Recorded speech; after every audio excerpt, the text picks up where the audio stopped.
Welcome to the channel. अच्छा जी, तो आज की वीडियो में मैं बताने जा रही हूँ एक क्रीम जो कि हम घर पे आसानी से बना सकते हैं और इसके रिजल्ट्स बहुत ज़बरदस्त हैं।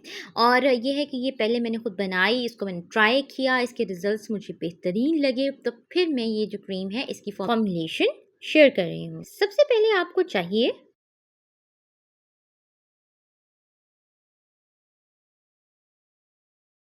इसकी जगह कोई लोशन या मॉइस्चराइज़र भी इस्तेमाल किया जा सकता है और बेहतरीन ये है कि उसमें विटामिन ई एडेड हो। अगर आपको विटामिन ई वाली कोई भी प्रोडक्ट नहीं मिल रही तो फिर आप नॉर्मल कोई भी लोशन या कोई भी मॉइस्चराइज़र यूज़ कर सकते हैं। उसके बाद हमने जिसमें सेकंड चीज़ ऐड करनी है दैट इज़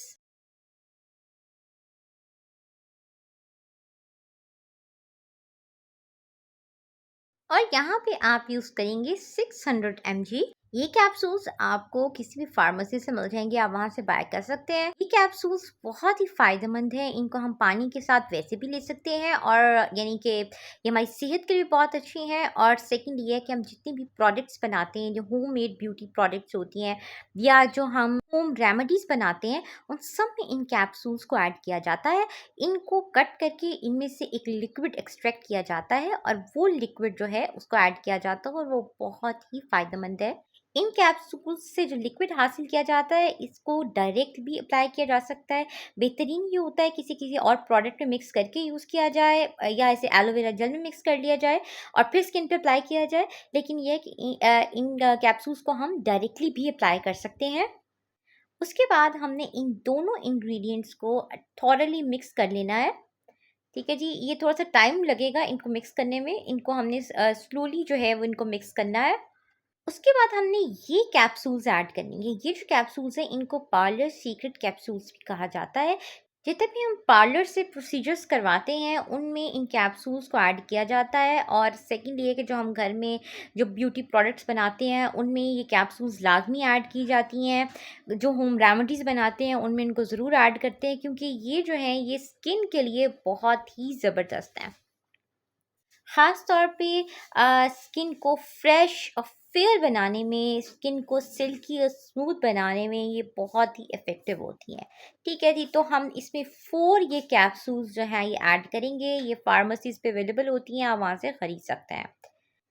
तो ये है कि इन कैप्सूल्स को कट करने के बाद इनमें से जो लिक्विड एक्सट्रैक्ट किया जाता है वो हमने ऐड करना होता है। उसके बाद द नेक्स्ट थिंग इज़ जो कि मैं अक्सर अपनी होम रेमेडीज़ और ब्यूटी प्रोडक्ट्स में यूज़ करती हूँ and that is rose water यानी अर्के गुलाब।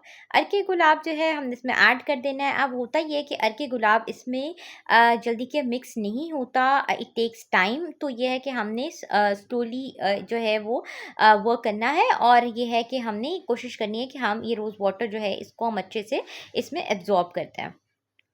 उसके बाद हमने इसमें ऐड करनी है जी ग्लिसरीन और फिर उसके बाद हमने इसमें फिर और कैप्सूल्स ऐड करनी है। ठीक है जी, ये कैप्सूल्स जो हैं ये एक तरह से आप कह सकते हैं कि ये मेन इंग्रेडिएंट होता है जो कि हमारी स्किन को खूबसूरत बनाता है। यानी अगर आप वंस अ वीक भी ये यूज़ कर लेते हैं क्रीम तो पूरा वीक आपकी स्किन जो है वो फ्रेश फेयर दिखती है। ठीक है जी, तो ये है कि ये कैप्सूल्स जो हैं ये ऐड करना मस्ट है और बहुत ही ज़बरदस्त रिजल्ट्स देती है। ठीक है जी, अब हम थोड़ी सी और इसमें ग्लिसरीन और ऐड कर देंगे। उसके बाद ये है कि हम इन सब इंग्रेडिएंट्स को जो हमने इसमें ऐड किए हैं हम इनको मिक्स करेंगे और ये है कि इसमें थोड़ा-सा हमें वक़्त लगेगा क्योंकि जितने भी इंग्रीडिएंट्स हैं ये ईज़िली मिक्स नहीं होते हैं, ठीक है जी? और फिर मिक्स करने के बाद इसकी कुछ इस तरह से शक्ल न नज़र आएगी। ये सारे इंग्रीडिएंट्स अच्छे से मिक्स हो चुके हैं और ये प्लेन बिल्कुल एक क्रीम बन चुकी है और ये क्रीम जो है ये बहुत ही ज़बरदस्त है, बहुत इफ़ेक्टिव है। तरीका इस्तेमाल इसका ये होता है कि आपने रात को सोने से पहले इसको अप्लाई करना होता है और ये है कि अगर आप गर्मियों में इसको यूज़ कर रहे हैं तो आप इसकी बहुत थोड़ी-सी क्वांटिटी यूज़ करेंगे और उसके बाद सॉफ्टली एंड जेंटली इसको मसाज करेंगे। और बेहतरीन ये होता है कि रात को सोने से पहले इसको यूज़ करें क्योंकि ये जल्दी के स्किन में एब्ज़ॉर्ब नहीं होती और इससे क्या होता है कि हमारे हैंड्स एंड फीट जो हैं वो स्लिपरी हो जाते हैं। तो इसलिए ये है कि बिल्कुल रात को सोने से पहले इसको यूज़ करें और फिर ये है कि मॉर्निंग में अपने हैंड्स एंड फीट वॉश कर लें। वंस अ वीक भी आप इस्तेमाल करते हैं यानी हफ्ते में एक मरतबा इस्तेमाल करते हैं तो आपको बहुत अच्छे रिजल्ट्स जो हैं वो नज़र आने लग जाएंगे।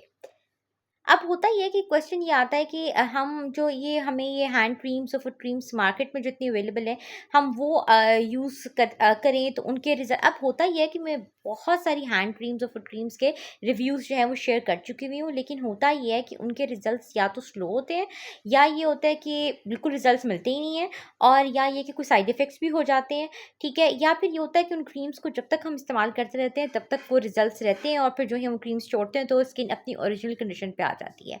फिर सेकेंडली एक और बात ये भी आ जाती है कि हम ख़वातीन जैसे घर के काम-काज करती हैं, ख़ास तौर पे जो किचन में पानी-वानी का काम करती हैं, उससे क्या होता है कि उनकी स्किन जो है वो उसको डीप नरिशमेंट चाहिए होती है। तो ये जो क्रीम मैंने बनाई है, ये इट प्रोवाइड्स डीप नरिशमेंट, और ये है कि हफ्ते में 1 दिन भी इस्तेमाल करते हैं तो पूरा हफ्ता बेहतरीन रिजल्ट्स नज़र आते रहते हैं। और ये है कि और फिर इसमें बेस्ट ये है कि आप डेली यूज़ करें, और ये है कि आपको बहुत अच्छे रिजल्ट्स जो हैं वो इसका मिलते रहेंगे। अब होता ये है कि ये मुझे तो बहुत अच्छी लगी है, मैं इसको यूज़ कर रही हूँ, इसके बहुत ही ज़बरदस्त रिजल्ट्स हैं। नॉट जस्ट कि हमारी स्किन को फ्रेश और फेयर बनाती है, बल्कि हमारे नेल्स पे एक पिंक टिंट भी आ जाता है इसको यूज़ करने से। ठीक है जी, तो उससे हमारे हाथ बहुत खूबसूरत दिखते हैं, हाथ और पैर बहुत खूबसूरत दिखते हैं। तो ये है कि इसका कोई साइड इफ़ेक्ट नहीं है, मगर फिर भी जिनकी स्किन पे किसी भी तरह की प्रॉब्लम है, कोई कोई इनको स्किन इन्फेक्शन है, या कोई भी स्किन प्रॉब्लम है, तो उनको सोच समझ के इसको इस्तेमाल करना चाहिए। पहले अपनी स्किन टाइप का और अपनी स्किन की कंडीशन का एनालिसिस करना चाहिए, और उसके बाद इस ये क्रीम जो है ये बनानी चाहिए और यूज़ करनी चाहिए। तो बाकी जहाँ तक मेरा अपना एक्सपीरियंस है, मुझे ये बहुत ही ज़बरदस्त लगी है फ़ॉर्मूलेशन, और मैंने जब इसको यूज़ किया मुझे इसके रिज़ल्ट बेहतरीन लगे हैं, तो तभी ये फ़ॉर्मूलेशन जो है वो मैं अपने इस चैनल पे शेयर कर रही हूँ। बाकी ये है कि इसका एक और फ़ायदा ये भी है कि सर्दियों में जिस तरह हैंड्स एंड फीट ड्राई हो जाती हैं, तो ये उनको बहुत अच्छे से नरिश करता है, ड्राइनेस को ख़त्म करता है, और हैंड्स एंड फीट की स्किन को सिल्की, स्मूथ और सॉफ्ट बनाता है। और ये है कि जैसे हम बिल्कुल ऐसे फ़ील होता है जैसे हमने मैनीक्योर करवाया है या पेडीक्योर करवाया है, तो ये है कि इतने ज़बरदस्त इसके जो हैं वो रिज़ल्ट्स होते हैं। फिर ये होता है कि जब हम लोग मैनीक्योर करवाते हैं या पेडीक्योर करवाते हैं, तो उसके बाद क्या होता है कि स्किन जो है वो दोबारा से बहुत जल्दी अपनी ओरिजिनल कंडीशन पे आने लग जाती है। तो ये है कि अगर इस तरह की क्रीम हमारी रूटीन में एडेड हो, तो ये होता है कि हम काफ़ी हद तक अपने मैनीक्योर और पेडीक्योर के जो रिजल्ट्स हैं उनको लॉन्ग लास्टिंग बना सकते हैं। ठीक है जी, तो ये सारी जो चीज़ें हैं जो मैं अपने चैनल पे शेयर करती हूँ, ये सारी वो हैं जो मैं खुद यूज़ करती हूँ, और मुझे इनके रिजल्ट्स जब बेस्ट लगते हैं तो फिर मैं अपने इस चैनल पे ये फॉर्मुलेशंस शेयर करती हूँ। So thanks for watching. Do remember to subscribe the channel. और ये है कि आपके ज़हन में अगर कोई भी क्वेश्चंस हों, कोई भी आपके ज़हन में कोई भी जैसे होते हैं, कई लोगों के ज़हन में कई तरह के क्वेश्चंस आते हैं ब्यूटी से रिलेटेड, तो आप पूछ सकते हैं। बेहतरीन ये होता है कि अगर आप मेडिकेटेड प्रोडक्ट यूज़ कर रहे हैं, तो आप पहले डर्मेटोलॉजिस्ट के साथ कंसल्ट करें, और वो जब आपको प्रिस्क्राइब करे तो फिर ही आप कोई मेडिकेटेड कॉस्मेटिक जो है वो यूज़ करें। ठीक है जी, यानी जो मेडिकेटेड कॉस्मेटिक की कैटेगरी में आते हैं, वो आप डर्मेटोलॉजिस्ट से पूछने के बाद यूज़ करें। दूसरा ये है कि अगर आप ब्यूटी प्रोडक्ट यूज़ कर रहे हैं, तो पहले आप उसके इंग्रेडिएंट्स को स्टडी करें, थोड़ी सी इंटरनेट पर इस पे रिसर्च करें, और थर्ड ये है कि अपनी स्किन टाइप और स्किन कंडीशन का एनालिसिस करें, और उसके बाद फिर जो है उस ब्यूटी प्रोडक्ट को यूज़ करें। ब्यूटी प्रोडक्ट को अपनी रूटीन में ऐड करने से पहले उसका थोड़ा-सा एनालिसिस कर लें, कि उसका एक पैच टेस्ट कर लें कि क्या वो आपकी स्किन के लिए वो ब्यूटी प्रोडक्ट सूटेबल है कि नहीं, और अगर आपको किसी भी तरह के कोई एलर्जिक रिएक्शन, रेडनेस या इचिंग फ़ील होती है, तो आप फ़ौरन उसका इस्तेमाल जो है वो रोक दें। तीसरा ये है कि जो ब्यूटी प्रोडक्ट्स जो हमें बहुत हार्श फ़ील होती हैं, उनमें बेस्ट ये होता है कि अगर उनमें एलोवेरा जेल ऐड कर लिया जाए, तो उससे ये होता है कि वो उनके जो नेगेटिव इम्पैक्ट्स हैं, वो काफ़ी हद तक कम हो जाते हैं, और वो ज़्यादा सॉफ्टली एंड जेंटली वर्क करती हैं। और उनके रिज़ल्ट्स भी जो हैं वो ज़्यादा एनहांस हो जाते हैं, मगर ये डिपेंड करता है उस प्रोडक्ट की फ़ॉर्मूलेशन पे कि क्या वो उसमें एलोवेरा जेल ऐड करनी चाहिए कि नहीं ऐड करनी चाहिए। तो ये चीज़ भी पहले देख लेनी चाहिए। तो बाकी ये है कि अगर आप होम रेमेडीज़ की बात करते हैं, या जो ऑर्गेनिक ब्यूटी प्रोडक्ट्स हैं इनकी बात करते हैं, तो इनके कोई साइड इफ़ेक्ट्स नहीं होते हैं ये, और ये होता है कि स्लोली वर्क करती हैं, रिजल्ट्स तो ज़रूर देती हैं, लेकिन ये है कि इनके कोई साइड इफ़ेक्ट्स नहीं होते हैं। लेकिन फिर भी ये है कि बेस्ट ये है कि पहले आप अपनी स्किन टाइप का एनालिसिस करें, स्किन कंडीशन को देखें कि क्या आपकी स्किन के लिए सूटेबल रहेंगी, तो तभी आप यूज़ करें। बाकी कोई भी क्वेश्चंस आपके ज़हन में हो तो आप ज़रूर पूछ सकते हैं।